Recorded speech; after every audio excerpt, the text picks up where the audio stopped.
A very good morning, distinguished speakers and my dear friends from Mumbai. This is a great time to begin a discussion on a theme like this when India is going through a general elections and which is very hotly debated how democratic we are and whether the democratic space is closing in.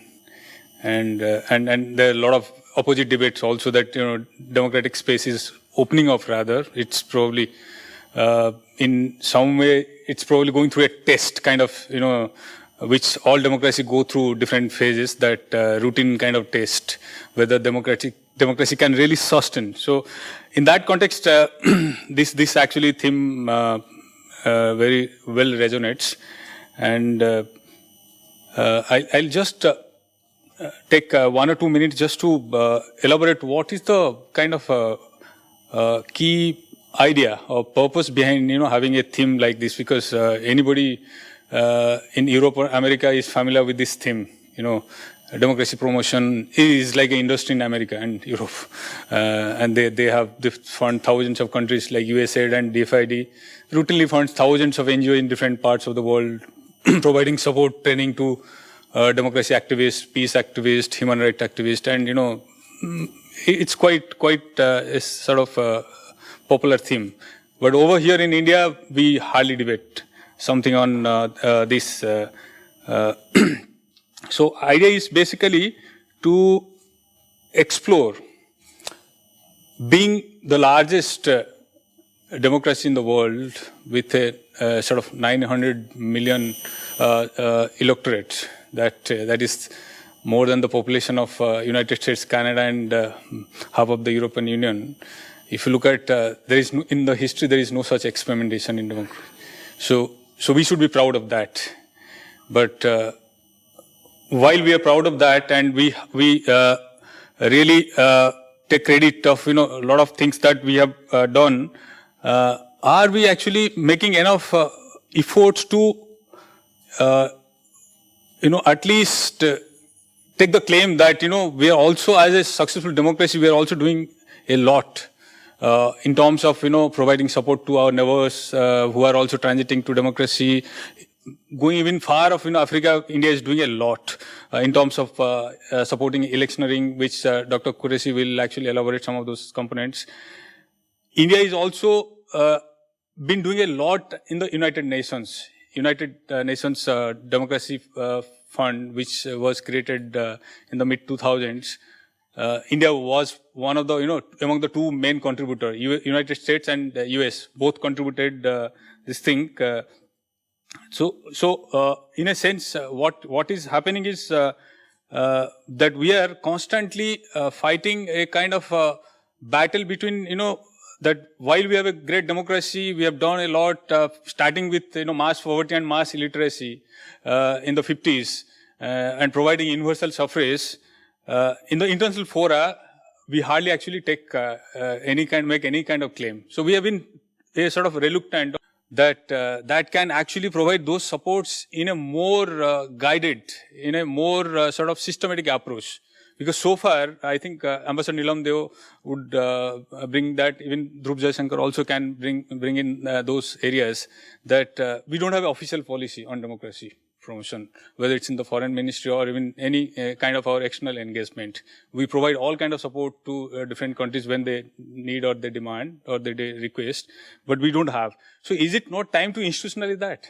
Second, in terms of, if you look at, we are a great success story in terms of democracy or the thing, but have we really created kind of democratic institutional structure, the soft and hard infrastructure of democracy?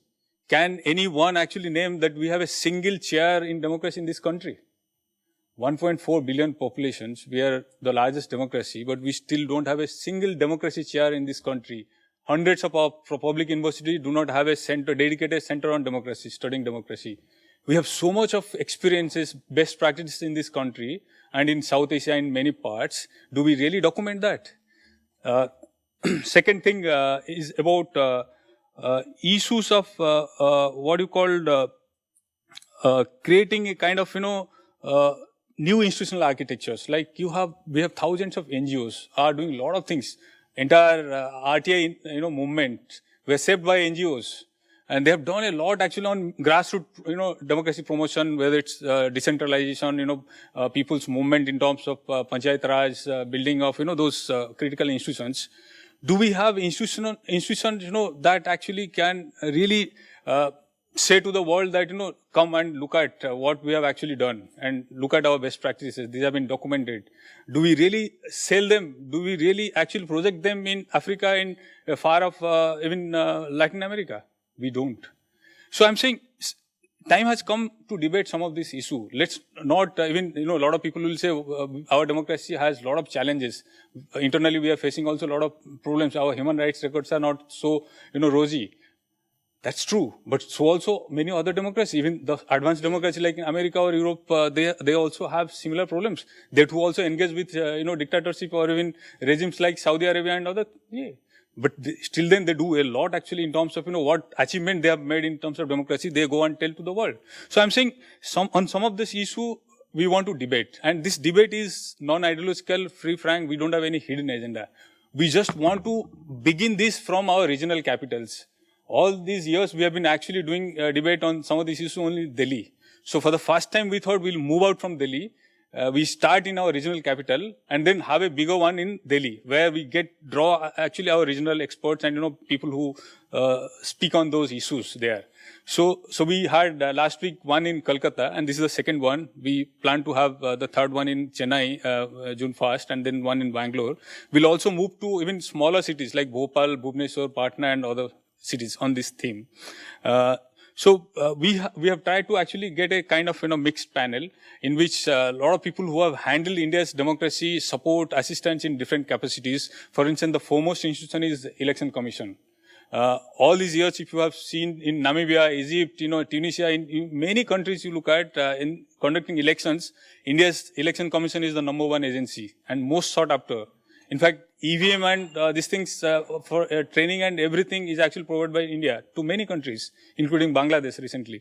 So I'm saying some of those dimensions, I thought there is no better person among us than Dr. S.Y. Qureshi. He's probably he enjoys a kind of, I would say, rockstar status among all the former Chief Election Commissioner, and he has done so much to this, particular theme of election and democracy in this country. So he has agreed, and and then we got Ambassador Neelam Deo as a diplomat, as a seasoned diplomat, and now a think tanker. She has navigated through the tension of, interest versus values, how it's easy to say that, we should promote democracy, but when it comes to your interest dealing with Myanmar or a dictatorial regime or a non-democracy like China, how difficult it is. So some of those dimensions he'll also bring in. And we have a fantastic young scholar, Dhruv Jaishankar. He's been doing a lot on foreign policy, and recently he wrote a very, very fascinating piece in Brookings on this India's democracy, largely the external angle. So he would also illustrate some of these things. And we have Shakti Sinha. He's a rare kind of, civil servant and a sort of a thinker, a very sharp thinker of some of these issues.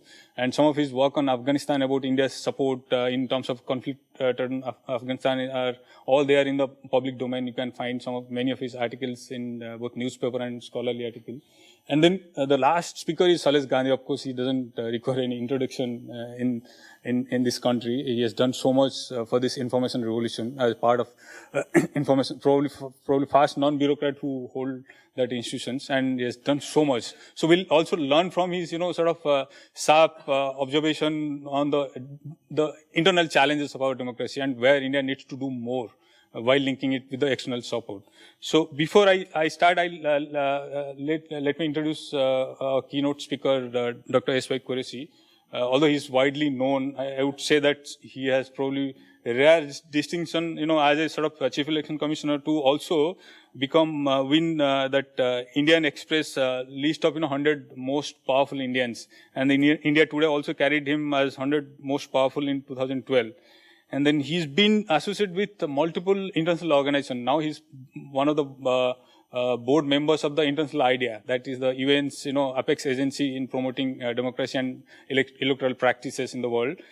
So he is also one of the rare also bureaucrat who combines also his sharp analysis and he probably writes every second day column in Indian Express on this issue. So we are privileged and fortunate to have him. I would request her to give a sort of opening and open up the debate. Thank you.